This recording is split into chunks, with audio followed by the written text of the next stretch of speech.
Sa naging laban nga ni EJ Power at Beatroom ay maraming ang MC at inosenteng tao ang nadamay.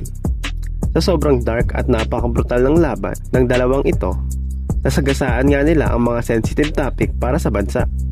Dinamay pa nga ni EJ Power ang mga kaibigan ni Beatroom na sinensor naman ng Flip Top para maging safe ang kanilang channel at hindi lumabag sa guidelines ng YouTube.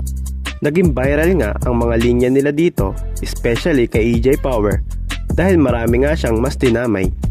Intro pa nga lang ay makikita mo na kung saan papunta ang laban dahil dinamay niya si Looney na mismong nasa harap ng stage habang pinapanood ang labang ito.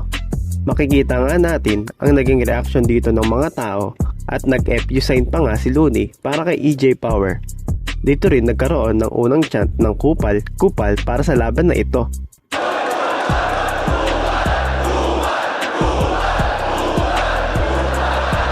Sa naging break it down nga ni Looney recently ay nagsama siya ng isang rapper at the same time ay abogado para mag-review sa laban ni EJ Power at Beatroom.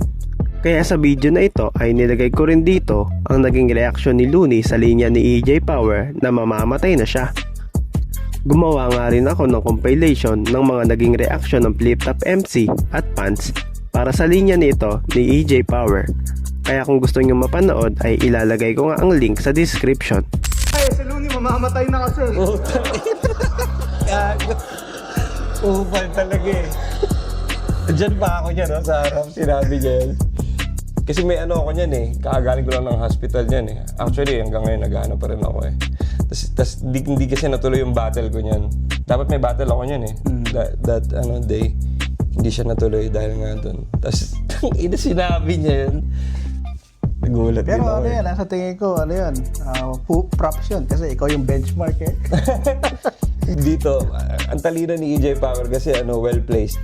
Parang mainit pa yung issue. Alam pa nila na na ganun. So, fresh pa. Yeah. Kumbaga, tas ginawa pa niya yung opener.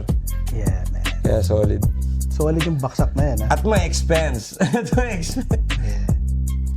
Kaya mga sir, sa tingin nyo ba ay sumobra si EJ Power sa linya na ito?